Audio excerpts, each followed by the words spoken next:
มื้อนี้เลิกงามยามดีได้มื้อนี้เลี้ยงปูตากินฟูตัวนี้ใช่แล้ว เลี้ยงปูตา กินฟูเก่งไม่ชนเฟิร์นวะ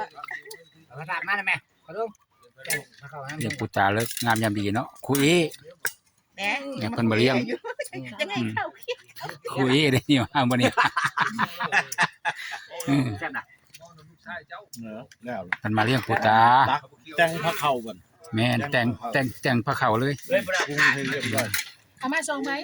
แล้วเอา พี่น้องเขาก็มาแล้วพี่น้องเขาก็ บ้าน มา มึงก็ได้ให้พ่อได้มอบได้มอบ คุยเพิ่นบ่เลี้ยงปูตามื้อนี้พี่น้องเด้อ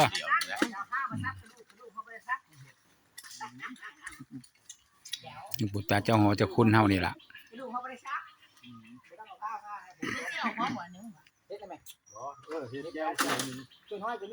จะมอมกันเลย เออ คู่คุณนี่แหละคุณ คณะครูมาเนี่ยมา คณะครูโรงเรียนบ้านหลวงจานของเฮานี่ล่ะ นอนว่าเขาเลยให้หนีด้วยความตั้งใจคือบ้านการเก่าลงมาแก้มาพื้นแก้มาพื้นให้แล้วล่ะว่าเรื่อง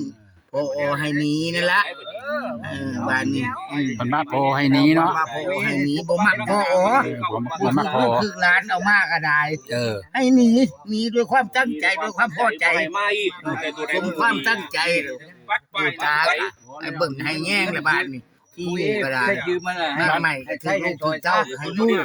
บัดนี้ก็เอาแต่ความดีงามน่ะมาเนาะ มีความงามได้ความดีงามเอา จะปูจะตาก็ได้ เรื่องเงินสำเร็จตัวนี้ สำเร็จเรื่องนั้นเรียนพอได้เปลี่ยนมากเลยก็ไปแย่งกู้ล่ะมีแห้งนะฮะทั้งไกลให้บึ้งแย่งได้ไปแย่งได้ครูบาอาจารย์กันลูกเป็นหลานของโรงเรียนเฮานี่ล่ะอาจารย์เฮานี่ทางแต่ละมือแต่ละเว้นให้เขาความปลอดภัยอยู่ในนี้ห่วงได้บัดนี้ บ่ให้ตื่นให้ท่วง ตื่นท่วง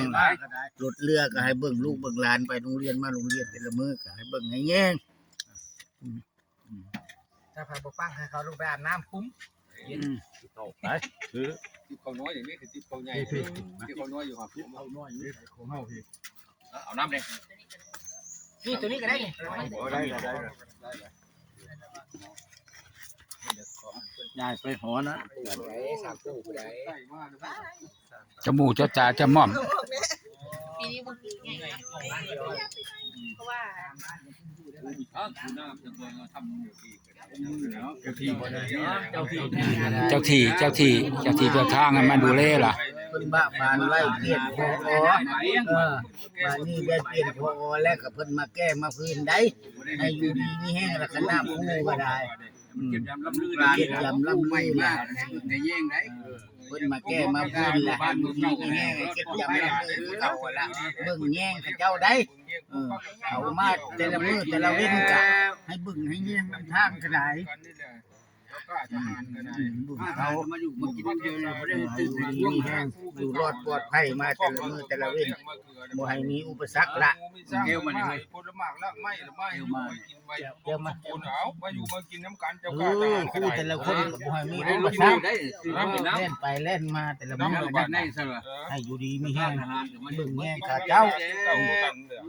กินสร้างแล้วมันกินสร้างไปสร้างอะไรก็ได้สร้าง เป็ ขึ้ น น มา มา เบิ่งมาสอนลูกสอนหลานเฮานี่แหละ เอา มาเกี่ยว โอ้ย มาก็บ่ลึกเราสร้างมาก็ได้เนาะตัวมันใหญ่เนาะเอา ฉลองเลย ฉลองดูฉลองดู ลองดูประธานโรงเรียน ประธานโรงเรียนฉลองโอ้ประธานโรงเรียนฉลองหึงอย่างใหญ่หิวมาพร้อมบัดนี้หิวมาพร้อมนี่ล่ะพิธีมีทางประธานสกลนครพิธีกรรมเลี้ยงปูตาคนได้บะได้บุญวัดเพิ่นก็มาเลี้ยงล่ะมาแก้ล่ะบัดนี้ คือสารใหญ่ๆนะมาใส่น้ำเลย ใช่ก็สิได้ใส่ไปคือมันจังว่าทานบ่แล้วเฮ็ดเพิ่นใหม่เฮ็ด ชื่อสาร เฮ็ดเฮือนให้เพิ่นใหม่เฮ็ดเฮือนเพิ่นใหม่มันก็ได้ เพิ่นมาเลี้ยงมาแก้มาพื้นเนาะ เออ มือไทย ปก นี่ ปัก ได้ รักษาเพิ่นล่ะครูโรงเรียนบ้านลุงจาน ครูโรงเรียนคันแล้ว เออแม่นแหละมันสำนักกระแบบนั่นล่ะ เจ้าเรียน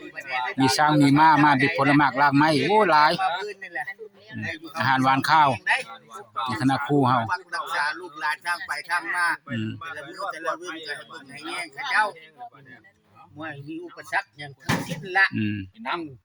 ไอ้เกษียณอยู่ในบ้านอุจจาระ บ้า แต่ละ ค คน น เพิ่นเอาซี่เอาเสื้อเนี่ยเพิ่นขึ้นเงินเดือนนี่มันอยู่แต่บ่เก่าเงิน ใส่ก็คือเจ้าแล้วจะเอาขึ้นให้ ตายได้ทำงานได้ดีแน่ภาคติดเวลามึงเนี่ยลูกหลานไปมา เอ๊ะเขาตายมาสุดซอยแล้วเอ๊ะไปบ่ได้มันกูคือว่าเบาซับ ว่าครูเอ๋เลยเวลามาแล้วสิไปใส่จะไปอยู่เสียนอยู่พี่ยังอยู่พี่3-4 ปีนี่ก็เกษียณแล้ว ขี่ได้ไหมฮะขี่ช้างได้ไหมฮะ ขี่ช้างให้แน่ ขี่ม้าเนาะขี่ได้ไหมม้าหั่น ให้ผู้เดียวขี่อ่ะ โยนมาขี้สร้างรู้เจ้า อันนี้แม่ แม่ขี่ม้าดูหั่น เข้ามาแม่ดูไปดูเอาดูตัว เออ ตัวเลยขี่ ซ่า ช้าง ให้ได้ ฉลองขี่ม้าให้โชคได้ลาบแล้วขี่ม้า อย่าให้ดีไปใส่ได้เปล่าได้ เอาทั้งเปิดพัดลมก็ได้ขี่บ่นู้พัดลมก็มักขี่ม้าเกินพัดลมก็ได้พุ่น ลูกสาว สาวนะว่าปิด โอ้ว่าลูกชายลูกสาวเด้อ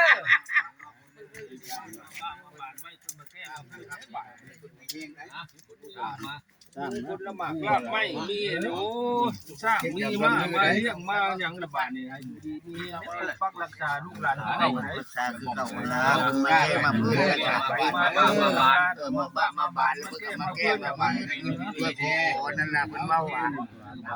ง่ายพอให้ขึ้นง่ายขึ้นมาชุบบุรีน่ะ บ่เอา ง่ายไปสาความมุ่งมั่นว่านะ เดินให้บ้านแน่ลูกหลานนี่แต่ละคนเดินทางปลอดภัยแต่นี้แต่ละเวลามีอุปสรรคมันมีอุปสรรคเกิดขึ้นได้มาแต่ละมื้อ ขี่ช้าง อยู่ดีไม่แห้ง